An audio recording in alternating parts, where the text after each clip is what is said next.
ఏపీలో భానుడి భగభగలతో జనం అల్లాడిపోతున్నారు. ఉదయం 9 దాటిందంటే చాలు సూర్యుడు తన విశ్వరూపం చూపిస్తున్నాడు.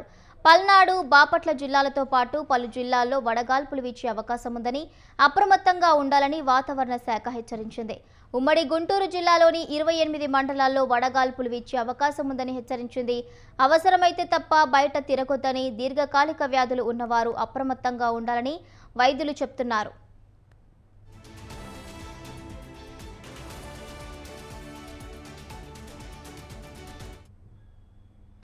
ఇక ఇదే అంశానికి సంబంధించిన పూర్తి అప్డేట్స్ మా ప్రతినిధి వీరస్వామి అందిస్తారు.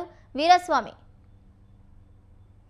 ఈరోజు రాష్ట్ర వ్యాప్తంగా మాత్రం బాణుడు బొగ్గుమనుకుంటున్నాడని ఇప్పటికే వాతావరణ శాఖ మాత్రం వెల్లడించిన పరిస్థితి నెలకొంది. గుంటూరు, పల్నాడు, బాపట్ల జిల్లాలతో పాటు 17 జిల్లాల్లో మాత్రం ఎండ తీవ్రతగా ఎక్కువగా ఉండే అవకాశం ఉందని ఇప్పటికే వాతావరణ శాఖ అధికారులు కూడా సూచనలు చేసిన పరిస్థితి నెలకొంది. అధిక ఉష్ణోగ్రతలతో పాటు వడగాల్పులు కూడా ఎక్కువ తీవ్రత కూడా ఉండే అవకాశం ఉంది. దాదాపు 28 మండలాల్లో మాత్రం దీని ప్రభావం ఎక్కువగా ఉంటుందని వాతావరణ శాఖ ఎండి ప్రకాష్ జైన్ చెప్పడం జరిగింది. దీంతో ప్రజలందరూ కూడా అప్రమత్తంగా ఉండాల్సిన అవసరం అంతా ఉంది. ఉదయం 10 గంటల నుంచి సాయంత్రం పూట 4 గంటల వరకు ఎండ తీవ్రత ఎక్కువగా ఉండే అవకాశాలు ఉన్నాయి. ప్రజలందరూ అప్రమత్తంగా ఉండాల్సిన అవసరం ఉంది. అవసరమైతే తప్ప బయటికి రావాలని చెప్పి పలు సూచనలు కూడా చేసిన పరిస్థితి నెలకొంది. అదేవిధంగా వృద్ధులు, పిల్లల పట్ల అప్రమత్తంగా ఉండాలి. బీపీ, షుగర్, ఆయాసం ఉన్న వాళ్ళు మాత్రం ఎక్కువగా మాత్రం బయటికి రావద్దని చెప్పేసి పలు సూచనలు కూడా చేసిన పరిస్థితి నెలకొంది. రాష్ట్ర వ్యాప్తంగా ఎండల కొలిమి, సూర్యుడు బొగ్గుమంటున్నాడు అని చెప్పి ఇప్పటికే ప్రజలు కూడా ఇబ్బందులు పరుస్తున్న పరిస్థితి నెలకొంది. దీంతో పాటు చూసుకున్నట్లయితే మాత్రం ఈ రోజు మాత్రం ఎండ తీవ్రత ఎక్కువగా ఉండే అవకాశాలు ఉన్నందువల్ల ప్రజలందరూ అప్రమత్తంగా ఉండాలని చెప్పేసి బయటకు వచ్చిన వారు మాత్రం కొబ్బరి బండాలు, పళ్ళ రసాలను కూడా ఆశ్రయించాలని చెప్పేసి ఇప్పుడే అధికారులు సూచన చేశారు. ఎక్కువగా ఇప్పుడు చూసుకున్నట్లయితే మాత్రం ఉమ్మడి గుంటూరు జిల్లాలో కూడా చలివేంద్రాలను కూడా ఏర్పాటు చేసిన పరిస్థితి నెలకొంది. అదే విధంగా చూసుకుంటే ఎక్కడైతే ఉందో 4 రోడ్ల కోళ్ల వద్ద కూడా చలివేంద్రాలు ఏర్పాటు చేసిన పరిస్థితి నెలకొంది. 3 జిల్లాల కలెక్టర్లు కూడా, అధికారులు కూడా ఇప్పటికే ప్రజలందరూ కూడా అప్రమత్తం చేసిన పరిస్థితి నెలకొంది. దీంతో పాటు చూసుకుంటే మాత్రం ఈ రోజు దాదాపు 42 డిగ్రీల నుంచి 44 డిగ్రీల వరకు 17 జిల్లాల్లో ఉష్ణోగ్రతలు ఎక్కువయ్యే అవకాశం ఉంది. ప్రజలందరూ మాత్రం అప్రమత్తంగా ఉండాలి అని చెప్పేసి ఇప్పటికే వాతావరణ శాఖ వెల్లడించిన పరిస్థితి నెలకొంది. ఒకవైపు నుంచి కూడా డాక్టర్లు కూడా చెప్పిన పరిస్థితి నెలకొంది. ఇప్పుడు కూడా బయటికి వెళితే మాత్రం తప్పనిసరిగా మాత్రం కొబ్బరి బండాలను, పళ్ళ రసాలను ఆశ్రయించాలని వైద్యులు కూడా సూచిస్తున్నారు.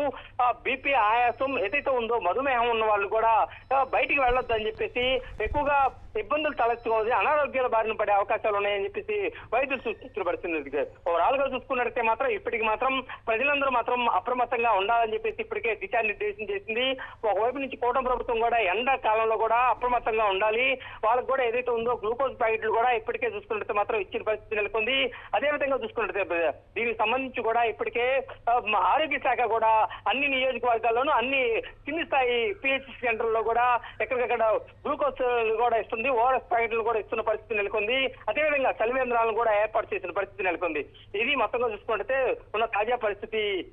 Bhavani, right. Thank you Veeraswamy. Thank you for the updates.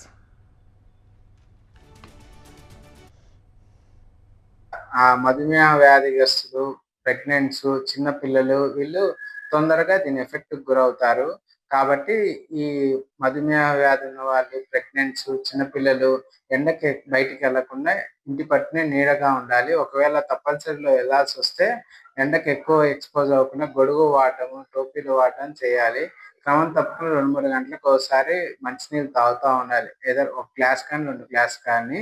ORS packets దొరుకుతాయి, అవి లీటర్ నీళ్ళలో కలుపుకొని 2-3 అవర్స్కి ఒకసారి కొద్దిగా తాగుతూ ఉండాలి. ఒక గ్లాస్ పైన ఏ రోజు కలుపుకున్న ఓఆర్ఎస్ ఆ రోజు కంప్లీట్ చేయాలి.